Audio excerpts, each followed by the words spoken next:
idol, welcome to my vlog. So for today's video, meron na naman tayong bagong gagawin. Bago natin gagawin ay Mitsubishi L3 restoration project natin ba mga idol. Off-road looking mga idol, Mitsubishi L3 off-road looking. So gagawin natin ay ililip natin siya. So pinag-iisipan natin kung ano nga ba yung pwedeng ikip sa kanya. At gagawin natin by Friday, kailangan makuha daw. So ang ikakabit na gulong sa kanya ay 235, 75 at 15. So yan, naka-stock pa lahat yan. Yung mags and tire nya stock pa. Yan. So may kalumaan na rin tong L3 na to. Medyo bulok na rin yung ibang body. So yan, bulok na yung ibang body.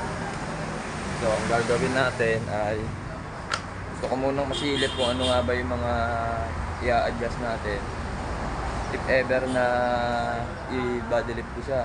Kung ano, basta ang gagawin natin ay lift. So ang mga possible na gagawin natin sa kanya ay lift. Ayun na, basta lift na lang. Abangan nyo na lang yung mga exciting part dahil first time ko sa Team Putik mag-lift ng Mitsubishi L3 old model. First time sa Team Putik mag-lift ng Mitsubishi L3 na papasalpakan ng 235, 75, R15 na mags and tire. So abangan nyo na lang mga idol. Yan mga idol, bali yan na yung L3 na gagawin natin. Pinapabaklas ko na yung yung bull bar para medyo maluwag yung galawan natin. Tsaka tong bumper, papabaklas ko na yan. Malupit yung bata natin na yan. Oh, kaway ka muna sa camera para makita ka. Oh. Geng geng. Oh, yan. Malupit yung bata natin na yan. Papabaklas na natin sa kanya yung bull bar tsaka yung bumper para maaliwalas natin yung magagawa. So, o nga pala, nandito pala yung kanyang condenser. Ayan. Ayan yung kanyang condenser. Diyan. Tapos bulok na yung ibang body. Stock na yung kanyang mags and tire. So, tignan natin kung ano yung mga babago natin sa kanya. Ayan yung height niya. Yan. Yan yung height. Tignan natin kung ano pwede natin mabago. Let's go! Ano nga mga idol, nagawa na natin yung dapat natin gawin dito sa L3. So, yun na nga, bahala na yung maglalatero at magpipintura dyan kasi dadalhin niya daw sa latero kasi nga medyo bulok na yung ibang body niya.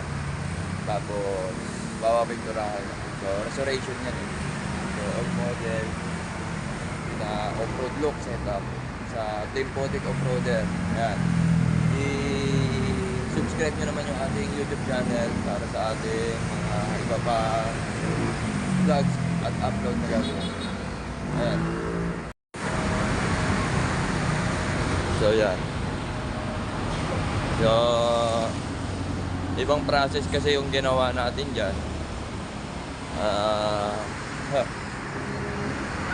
Yung kanyang likod ay naka-over axle 235, 75, R15. Tapos yung harap niya 235. Siyempre secret na lang natin yung sa harap. So anong ginawa natin sa harapan niya. Yan. Yan yung yan yung harapan niya. So pasok yung 235, 75, R15 sa Mitsubishi L3. Yan. Sa likod. So konti na lang, tapos na rin yan.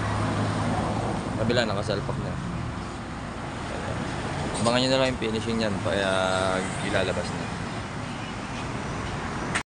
I-attract na. So, tapos na kasi namin yung Mitsubishi L3. Ayan, ilalabas niya na yung L3. Grabe taas. So parang parang alam niyo yung yung Delica na naka-lift, naka-set up. Halos ganun yung forma niya.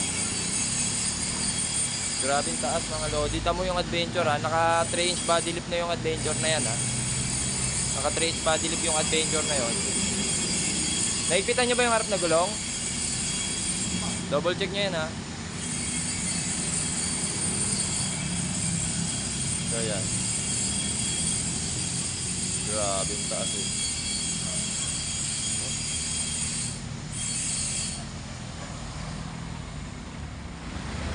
Ayaw, pasuyan mo yan. So magpapastil bumper pa yan. Dadalhin lang muna sa latero para yung mga bulok maayos. Grabe yun.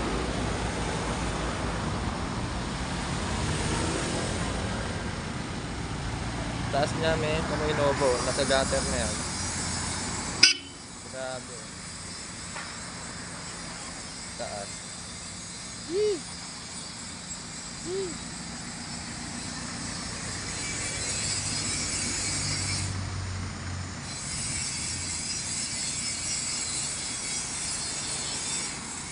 I love it. Punong-puno na naman ang parking si Putik. Punong-puno ng parking. Ayan ang parking. Napakaangas.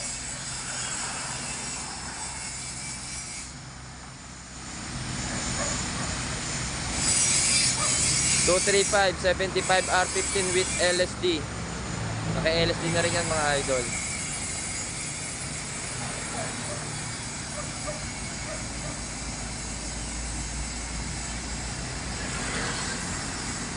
Sheesh!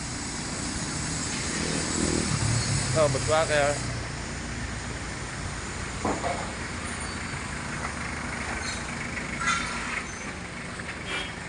Yeah. Sheesh!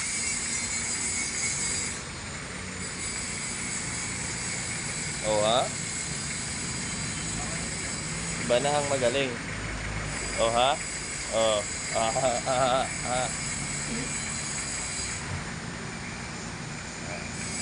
Ito na nga mga idol, dahil patapos na ang ating video, sunod na natin kukuhanan tong L3 na to pag naka-bumper na.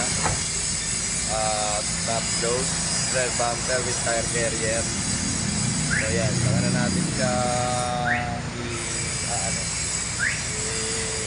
final video. So hanggang dito na lang muna yung video na to. I-season to na lang natin yung kanyang bumper. So yun mga idol, God bless you.